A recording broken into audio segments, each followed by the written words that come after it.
morning, Faith Church. You know, I used to work for a lady, and she was terrible. She cursed morning, noon, and night, and she died. Then one day I was going to the doctor, and the agency called me, and they asked me if I want a case. I said, what kind of case? And they told me about it. I said, I don't want to work with any Jamaicans because I don't want to work for any Jamaicans, neither black Americans, because I go through too much. I talk the truth. So my coordinator told me that it's only for 3 days and it's 9 hours. But before that, I had prayed and I tell the Lord that if he's going to send me somewhere and it's not a Christian, I'm not going.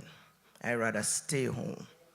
So anyway, she said, I'm to go and see if I like it.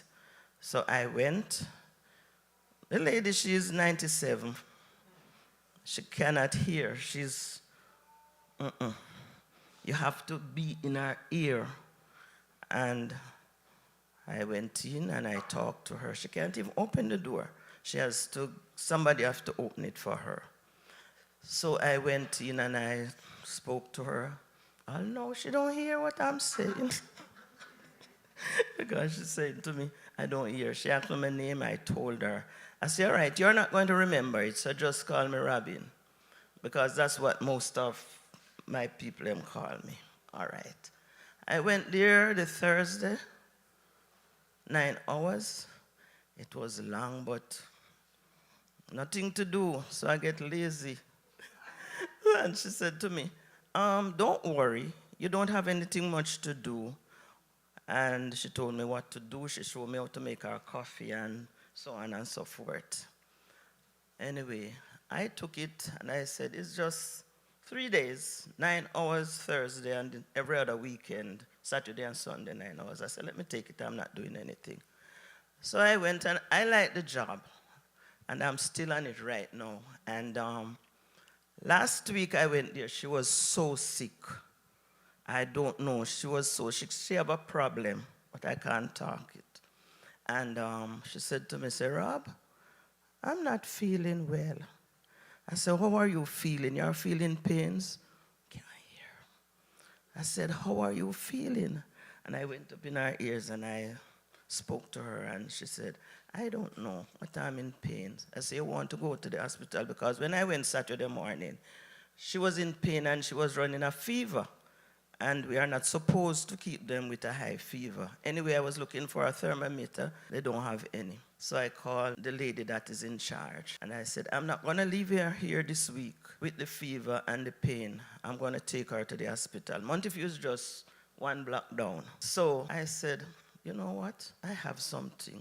A plan came up to me. I said, I'm going to call Pastor because I don't know what to do. And she's not talking because she don't understand. She cannot hear you. I don't know how that lady work with her.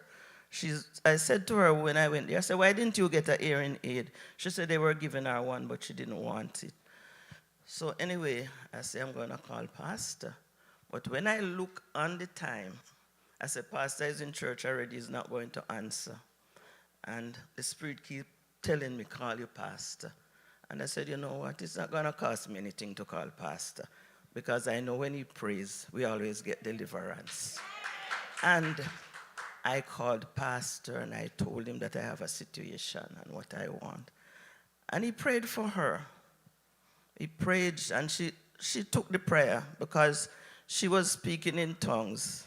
That's what she said. She told me when I went there, she said, only fault you're going to have with me, I make noise because I always change into different language. And that's all she does. She just stay on her computer, play cards, and sing and praise. I said, thank you, Jesus. And I called Pastor, and Pastor prayed for her.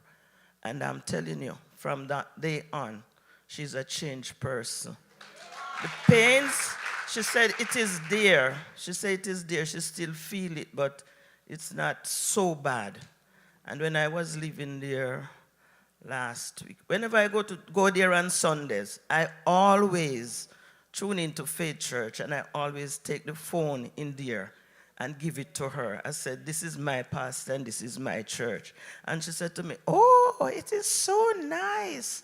I like how they make nice. Hear me. Hear me. If you come in here, maybe you wouldn't even like it.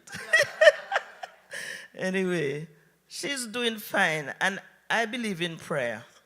I don't care. I believe in prayer. And whenever I go through that door, I always pray before I go into her. I know she's not hearing. Sometimes I go in there and I prayed with her. But she believes in prayer also. She believes in prayer, yeah. And I thank God for Pastor. Pastor, I thank you. I said to her, this is my pastor. The Sunday I went and I said, this is my pastor. He's the one who prays for you. She said, oh, I like them. And, you know, she's so nice. And I thank God for you, Pastor. Thank you. I can get you whenever I need you. And one more thing. I was coming, they sent me to a job Monday. And I was coming and I have the cards. And I said, Lord, give me boldness to give out these cards.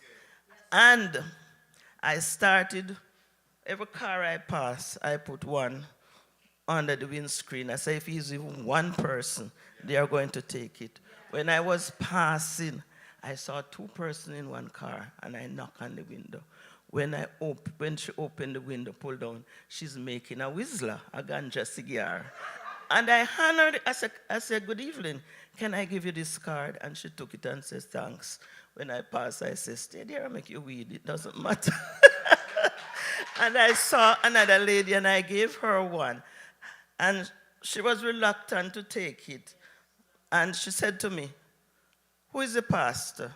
And I said, Pastor Sam. She grabbed it, hear me, oh my God. I could give her all of them to give out. She was so, from I called pastor's name, the lady turned back and she take the card. And when I was passing, I gave out all of them that evening. Thank God.